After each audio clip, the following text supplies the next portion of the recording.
sat down to record, noticing my tag was still on my shirt. It was actually right here. And I went to church today. I went to eat brunch and then I went over to the Container Store. I feel like the whole time everyone can see the tag. Just thought I would share a little bit of how my day is going so far. If you are new, welcome. If you're returning, thank you so much for coming back. My name is Yadira, and in today's video I want to share with you some of the handbags that I want to get. But I guess to start off, I do kind of need to share what was in my wish list. So I do have my journal here, and I crafted this around February, and I have a luxury wish list in my notebook. This is my 2025 wish list. Out of this list, I have crossed off 2 things so far. One being in the tag, and then one is a jewelry piece that I have over here. I want to go through some of the bags that are in my mind, living rent-free, that are not necessarily a part of my notebook. But before I get to that, I do want to share the ones that I do have here, and we're gonna go with Louis Vuitton. The one handbag that is in my wish list currently that I have written down in my notebook is the Neverfull in the PM size, specifically the Damier Azur handbag. In my collection, I have a Damier Ebene, a monogram, and a limited edition version. So I guess technically I don't have a monogram, but I do in some shape or form. And then I do have an Empreinte leather Neverfull. Those 3 Neverfulls are all in the size MM. And this one in particular, I want it to be in the PM size for 2 reasons. One, I don't have a Damier Azur Neverfull, and I actually only have one other Damier Azur piece. The other part of that is because it's white, I want it to be in the PM size because I feel like whenever I would carry it as a shoulder, it would be sitting higher up. My denim isn't really gonna be rubbing against it to create that color transfer sort of effect on the bag. So I feel that the PM size in the Damier Azur would be perfect. Not just that, sometimes I do feel that the Neverfull in the MM size is a little too big for just my simple everyday sort of things. However, and here is the little tricky part. It is discontinued in the US markets. I have looked for this handbag in my most recent vacations in the south of France as well as in Italy, and none of these had it in stock. Granted, they were pretty popular touristy locations that I asked, so that could have well been contributing to the fact that it was not in stock available for me to purchase. But I also am not too sure if the Damier Azur PM Neverfull is no longer available in those markets as well. If I do find it, I'll post them right here just in case you're also looking for this bag and you live in one of these countries, so that you are aware as well. But for me, living in the US, it will have to be something that I either get pre-owned, or like I said, if I travel to a different country that does offer it, that's my only way of getting it. So if I can never get that bag, there is an additional bag from a brand that I am not familiar with that I feel would fit just great the criteria that I'm looking for. But the thing with this one is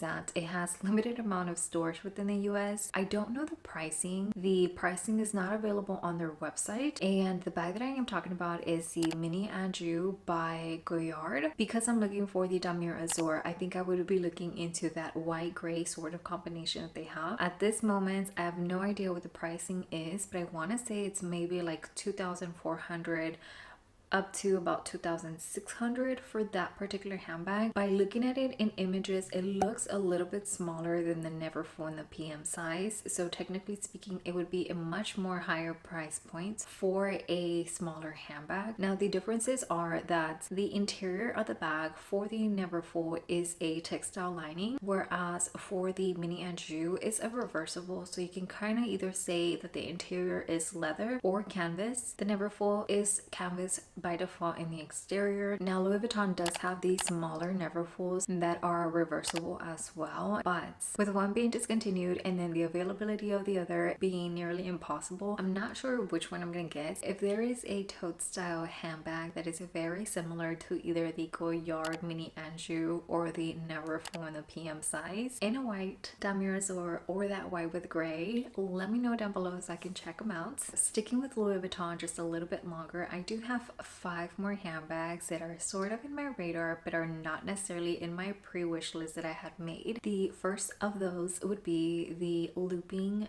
handbag in the monogram. I think this one in particular was released early 2024, so I did get the opportunity to check this out in store, and I thought it was so nice, so pretty. It fit very comfortably. So it had a Vivienne strap and also a jacquard strap, and even if it doesn't come with a chain strap, I do have some chains within my collection that I think would pair fantastic with this particular bag. This bag does have a front D-ring that has a little keychain charm sort of moments that is removable. So all in all, I think it's very versatile with the different little interchangeable pieces that you can use this one primarily as a casual bag, but also dress it up just a tad bit. I think it'll be fantastic for traveling. The capacity of it is not like a fit all in sort of bag, like it is gonna be in a smaller size, but it is very forgiving for just like your passport, your wallet, your phone, a charger, possibly a camera, maybe like a hand cream, a hand sanitizer, and a lipstick. Like that would be plenty for a travel bag for me, at least. Possibly if I can squeeze in like a portable fan, that would be plenty for me, and I feel like all of that fits in this bag. I haven't seen a lot of unboxings of it. I don't think it's quite popular. Now they have brought out some different croissant shaped bags that I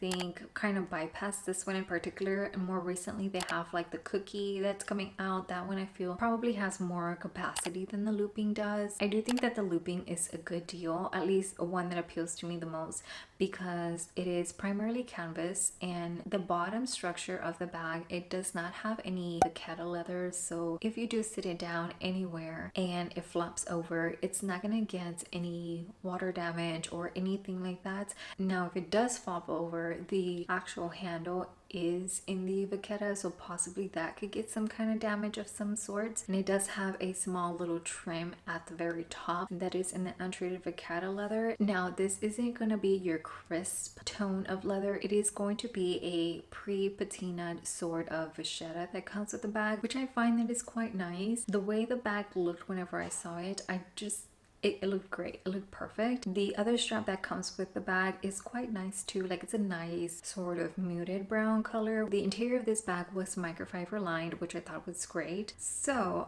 if you can't tell, it's living in my mind rent free. The second bag that has been in my mind for a little bit of time now, this is a more newer style sort of bag model. I want to say released maybe mid to late 2024, and this is the all-in handbag. For the longest time, I wanted to have a Louis Vuitton Noe, and I thought that the Noe, the original Noe, would be plenty, but seeing that one in person, it does actually look quite big to carry around, so I never pulled the trigger. And then I started looking into the Petite Noe. I think the Petite Noe for me would be great. Now the only thing with that is that the base does have that natural vachetta leather that would be prone to staining as soon as you drop it off. And then today actually for brunch, I am actually carrying my Neverfull PM in the Damir bin, and whenever they sat us over, it was a freshly cleaned wiped table. I literally just grabbed my bag and sat it on the table, not thinking of anything. And then whenever I actually sat down, I looked at my bag and like the little marks on the table of how the water was still drying. I quickly picked up my bag and then I said to my husband, imagine if I had this bag in the monogram canvas. I probably would have ruined the base of it already.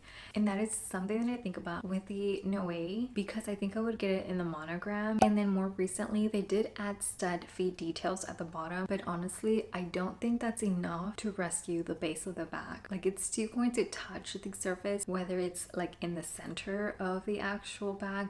I don't know, I just kind of feel like something's gonna happen. But it is also a bag that carries a lot of heritage behind it, and so any marks, any wrinkles, any imperfections, anything that occurs should be a part of the story and should be fine, because it's one of those bags and that it still looks gorgeous even with imperfections, right? To this day, I have not purchased the Noe in the regular, in the BB, in the Empreinte Noe is a very popular one.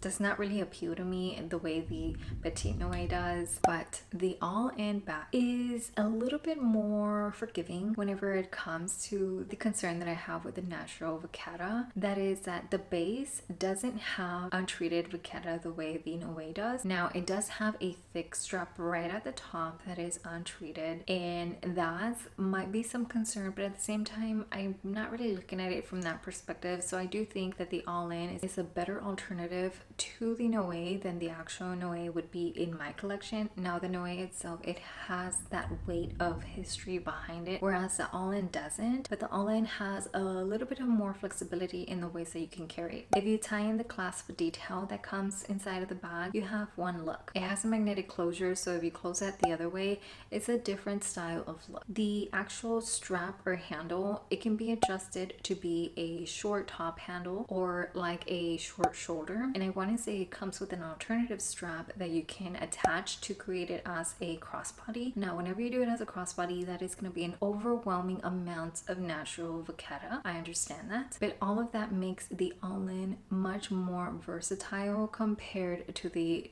Noe. The all-in has come in pretty varieties ever since it's been released. Of course, we did have the Murakami, but I also think that this particular bag looks great in the emprunt style, and particularly in a black.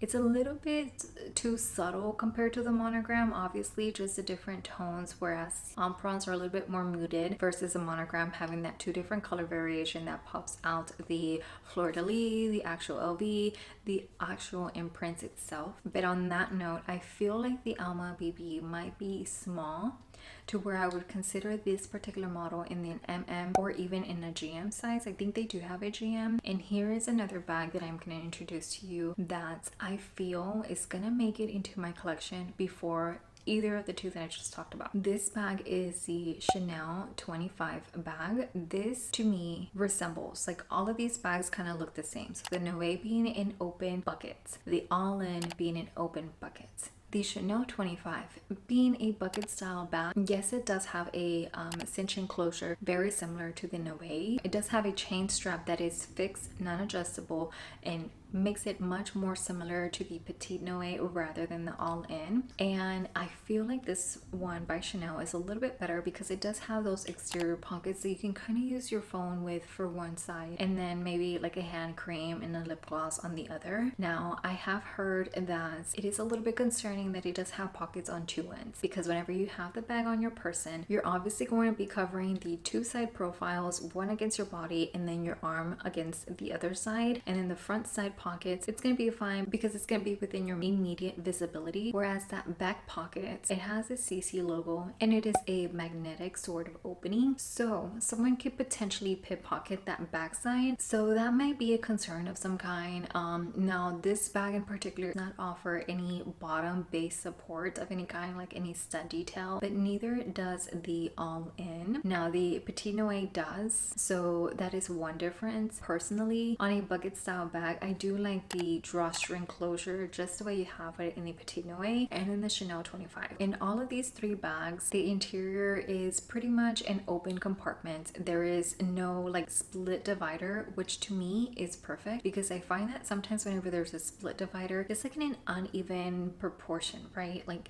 you sometimes don't want to classify like all these set of things on one end and then have an imbalance, or I don't know, whenever there's a divider, that's kind of how I think, like, oh, all of my makeup over there and all of my like other stuff over here, or some sort like that. The Chanel 25 does have a little bit more organization within the interior of the bag. It actually reminds me a lot of my Artsy MM, because the Artsy has 6 different pockets in the interior, I believe. It has a zipper, it has like 3 pockets and 6 plus a zipper.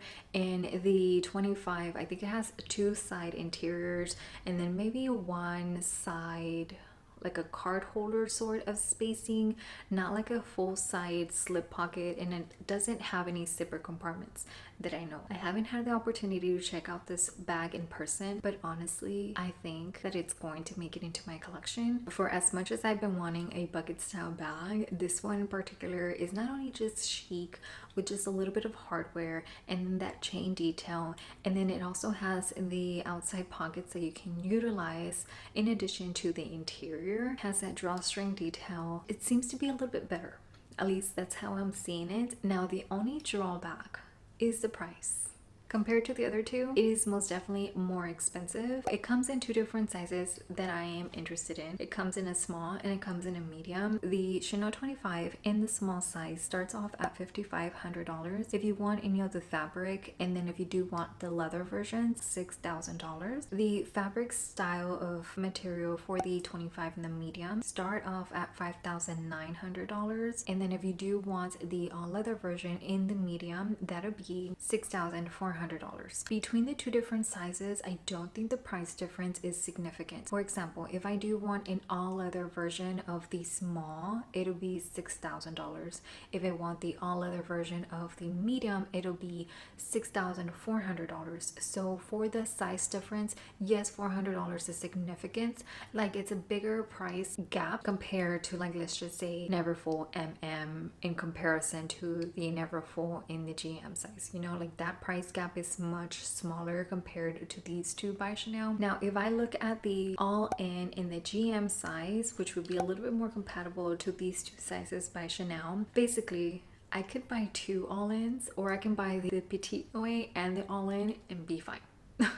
But I think having a good one that comes in a beautiful leather color that Chanel offers would honestly be plenty. If I was to get it in the small size, and these are the colors that I would be up against. I absolutely love it in the burgundy, but I do already have a bag that is not necessarily in this particular tone, but it's close enough to where I would much rather get it in a different color. But I still think that the Chanel 25 in the burgundy looks absolutely beautiful. So the actual colors that I would be after would be in the white. Makes me nervous, but I feel like this bag looks stunning in the white. The beige. The beige is so beautiful, at least in photographs, because I haven't seen this bag in actual person. I've seen it through videos and all of the colors look fantastic.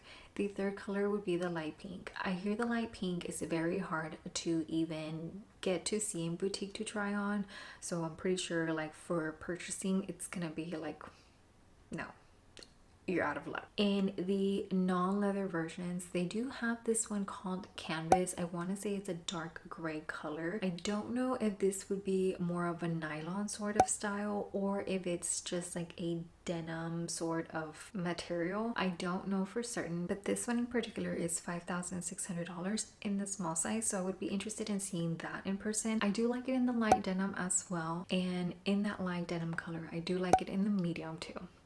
So those would be the small size, and then in the medium size, I do like the solid black. I do also like it in the dark beige, in the light pink, and in that denim, light denim wash. So basically what I'm saying is pretty much any color in any size. I would like to give this bag a try on the next time that I walk into a Chanel boutique to see if maybe the small is better or maybe the medium is better. Personally, I am going to think that the medium is a little bit too big, but I also do think the medium is a little bit perfect. The medium has a little shoulder pad right at the top, or as the small size does not, so that'll be just a little bit of a cushion. So I think that's a little bit of a plus. And then the medium does come with a zippered wallet, which I do have one Neverfull pouch that came with one of my Neverfulls, but for the most part my Neverfulls do not have it, and I don't really mind it, you know what I mean? But for the price point, I might as well have it, right? I would be fine with converting that into my little feminine bag. Good, perfect, sealed. So when comparing the Louis Vuitton Petite Noe, the all-in, and the Chanel 25, I am much more excited about the Chanel 25. And it's a newer bag. I honestly do feel that it kind of seems like a little trendy bag at the moment, but to me, I find it so worth it. It's probably because I'm like a bigger bag girl, to where a tiny itty bitty little thing does not caught my eye, and that one I'm like, yes, it's pretty. The chain detail is pretty. The side closure detail, the little just hint of CC is pretty.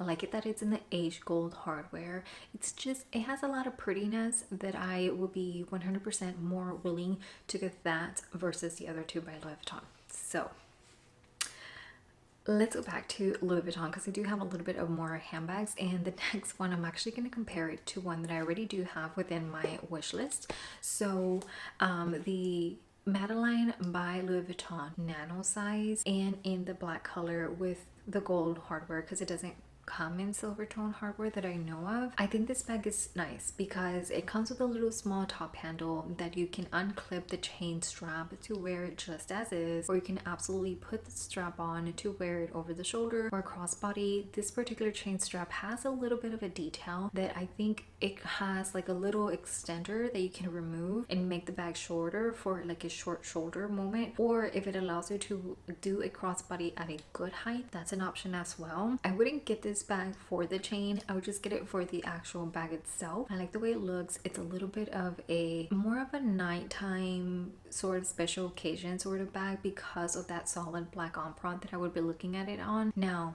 this bag is very compatible to a bag that I've had in my wish list for such a long time from Chanel. This would be the Chanel Mini Classic Flap in the rectangular size. The way that bag, it is like a unicorn. It is unbelievable. I've asked for this bag in Rome 2 different years apart. I've asked for this in New York, their beautiful boutique, nothing. I've asked for it at my local boutique, nothing.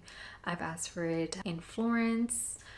I don't think I asked for it in south of France when we were there, but it has proven to be a hard to get bag. So that's why I started looking into Louis Vuitton, like, okay, what can be this from Louis Vuitton?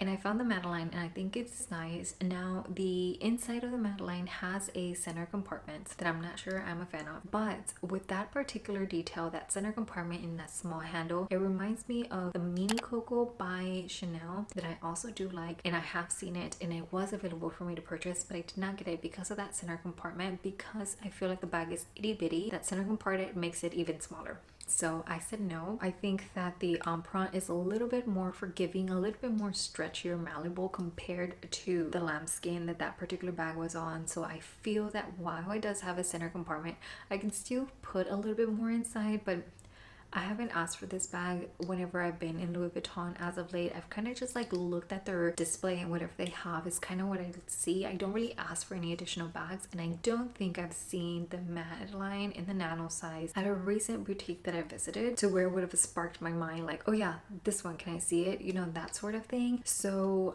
that's the Madeline, and in combination also the Chanel in the mini rectangular that I have here. Whenever I added it to my notebook, I put the price, it is $5,200, but if the price has differed since the time that I made my notebook, I will put that right here. Louis Vuitton does have another bag that I am interested in getting. This is the Twist in the size, particularly in the Gallet color or that warm cement sort of color. I think that color is very beautiful. I have seen this bag in Rome. I actually did try it on, but the bag that I ended up buying that day stole my heart more compared to that one. But I do think that particular color meshes well with my skin tone, and then it has that twist logo mechanism in the front that while it is big, it still kind of complements the vibe of the bag quite nicely, and I don't mind it either. The chain strap detail, quite flexible for you to use it as a shoulder bag or as a crossbody.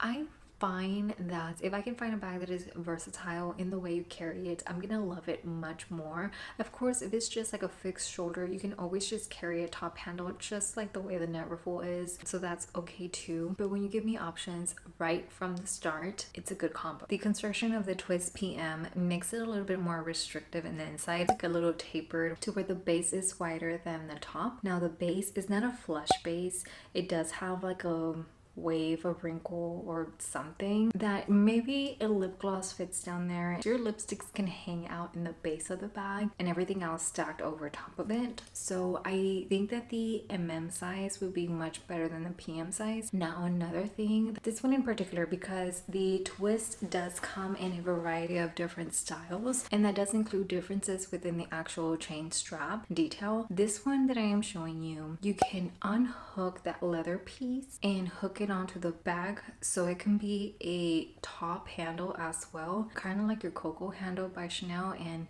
if you haven't noticed, the Coco handle is a bag that I do like, I am a fan of.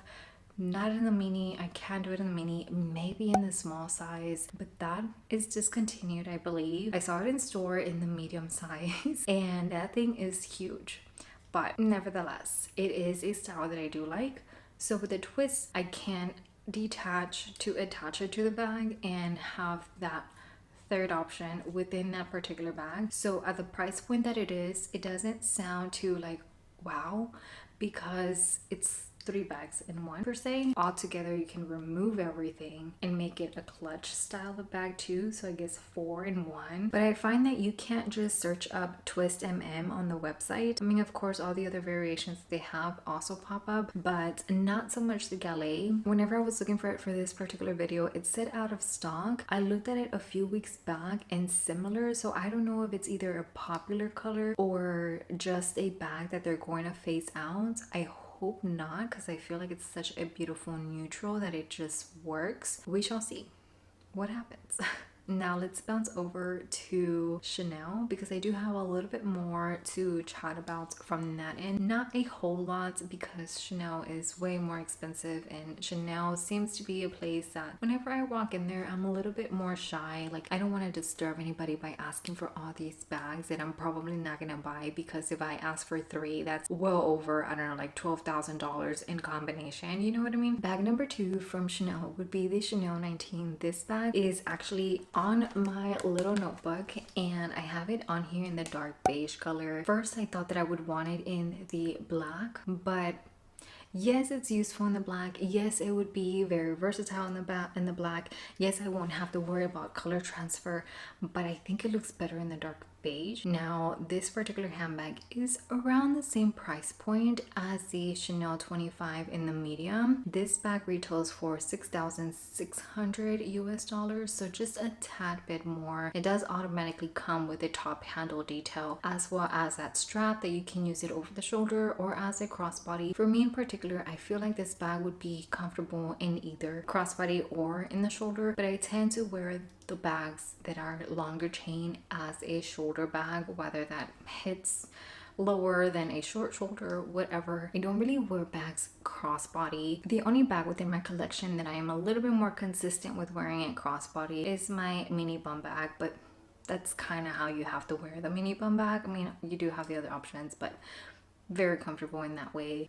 So yes, the Chanel 19 in the dark beige, of course, or in the black, like I said, would be great as well. But I really do like this bag. I feel like it is so squishy, so forgiving, so casual, but yet a little hint of elegance within the bag as well. It has the variety of different hardware details, so it's not just the aged gold, but it also has the ruthenium aged silver. That combination altogether looks very nice, very edgy, very me. I've tried this on in store in a medium and also in a small. Honestly, the small fits my body frame the best, but I've always kind of thought like, okay, the medium would be great, but the medium, I did think the medium was too big. I thought the medium was very compatible to the classic flap in the large size or the jumbo, which is a bag that is in my wish list. I've had the jumbo on my wish list for ever. I mean, maybe not forever, because I myself haven't really been collecting luxury handbags forever. Had it in my wish list for a good 7 years, I want to say. And even if I would have bought it that first year, whenever it first came into my collection, I mean, whenever it first came into like my radar, that I was like, oh my god, I want to get this back one day, like a little bit more serious about it. I want to say it retailed for $5,700 or $5,800, something embarrassing like that, to where now it is, I think it's $10,800. I don't know. I could also just look at my notebook because I have it right here. The large classic handbag in grain calfskin gold tone metal in black is $11,700 US, at least according to whenever I made my little notebook here. And I did get the chance to try on the jumbo, also the medium and the small, and the Chanel 19 at Cannes in south of France. And the reason why is because I did ask for the mini classic flap. I just remembered I asked for that one, and then they were like, oh well, we have all the other classics, let's try them all out. And she was so nice, so patient. She literally showed me everything just to show me the difference in all of them, just the different patterns that they have it in, because she also brought out a few different Chanel boys that were in like limited edition colors. Like, she was really a fan of the brand. You could tell the difference between a client advisor who is very willing to help you you and kind of show you the ins and outs versus one who is just helping you to show you to make a purchase. Does that make any sense? So she was very helpful. I probably should have bought something that day, but I had it in my mind that I'm like, okay, these bags, I can get them at my local boutique, whereas the mini rectangular, I cannot. So that's kind of where I was like, okay, you know, focus. If you can find this one here or anywhere in Europe, buy it, because you can get a Chanel 19 at the local boutique.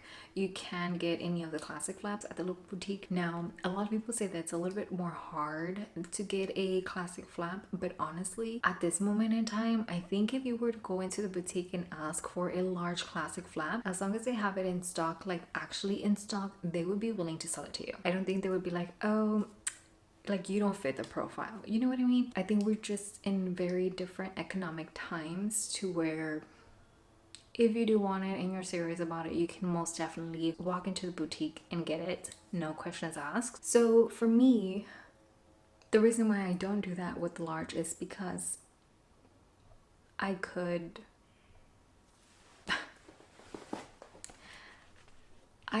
clear like 3 bags with that price range alone. I think it has to be a very special moment for me to get this bag. I've always said I want my first Chanel to be from the boutique because I don't have any Chanel within my collection, and I would like to have, you know, that feel, that experience, be able to tell the ins and outs of Chanel through my particular purchase directly from the boutique. But the large size classic flap is a bag that I'm kind of warming up to the idea of getting it through the pre-owned market. I think this would be me looking at it in person, so I don't know that I would be okay with spending maybe like $7,000, $8,000, $9,000 blindly not seeing it in person. Now I know that I could still return from like places like Fashion File if in case I don't like it whenever it does get to me, but I don't know, it still makes me nervous to make that big of a purchase for something that I'm not so familiar with. They do have a coral color available, at least from the website. I don't know what the boutique stock looks like for this particular one. I want to say this is in the medium size though. I like this color. This color is so beautiful. I do know photos versus in person coloring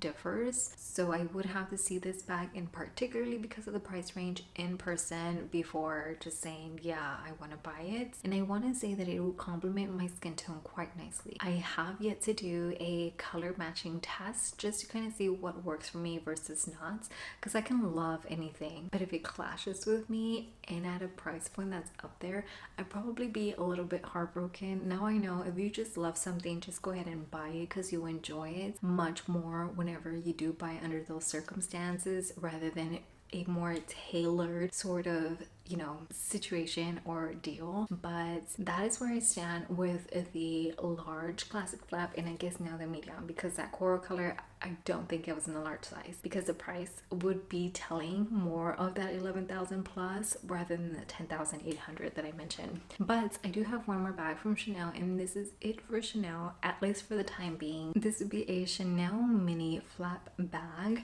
in the square sort of shape. So for the fall colors, they do have it in light pink, and I think this one looks so pretty. In bags like this, honestly, I am more open to color rather than sticking to like a classic black. Yes, whenever I think about a black, I do think about Chanel, and I do eventually think I would have one black Chanel within my collection at some point. But I feel like because they offer this wide variety of different colors that are very seasonal and very pretty, might I say, I do think that if I do find something in a beautiful color, then it's, you kind of have to do it, right? While Chanel does do color quite often, it's different tones of colors, from a light, a medium, a dark, a vibrant, a muted tone, like all kinds of shades of pink, that I feel that buying a classic Chanel piece in a colored would be just as fine as buying it in a black, if you know what I mean. So this bag is super nice because it has this adjustable chain detail, kind of similar to the Pearl Crush. This one is not the ball, it is the CC logo on there, so I don't know if it's still called called Pearl Crush or Crush. Maybe it's CC Crush. It has that feature which I've tried on a wallet on a chain and as a crossbody. That is way too long for me. That's kind of why I've never really purchased that bag. And then after trying it on, I kind of just like, okay, fine. I don't need it, I don't want it. And I find that whenever the Chanel minis have that adjustable strap, it's a little bit more forgiving for my height. So I think if I do ever get a Chanel mini, whether that is the rectangular or the square version or any other seasonal sort of style, then I think it would be with that sort of chain detail. Unless I grow, which I don't think I'm gonna grow anymore, then yeah, that's the only way that I would get it, because I don't think I'm comfortable with buying a bag at that price point for that small bag, which we're already at the Chanel 25 price point in a bigger bag, sort of capacity wise. And then, you know, just some other bags seem much more worth it at the moment rather than the mini. But it is still a bag that I do think that I would enjoy having. Sometimes you just need something that just carries your phone, your wallet, maybe a lippy, maybe like a roll-on perfume, your keys, your card, a little bit of cash, and you're out the door. You know what I mean? So I think that those bags in particular will be handy for those times, because yes, I do like big bags, but I have found myself wanting to have just a little bit of something whenever I'm just going out for like a birthday dinner or something like that, you know? So those are all the bags that's 4 of which are in my actual physical notebook, and then the rest are just here in my mind for me to look out for next time I'm inside one of these boutiques. If you have any handbags within your collection that sort of fit all of these criteria, let me know down below which one of those is your favorite or which one of those you think I would love and should try out in store. If you have any questions, please let me know down below. Also, do share what's in your wish list or what's in your mind. I want to thank you so very much for spending a little bit of your day with me, and I hope to see you again soon. Goodbye.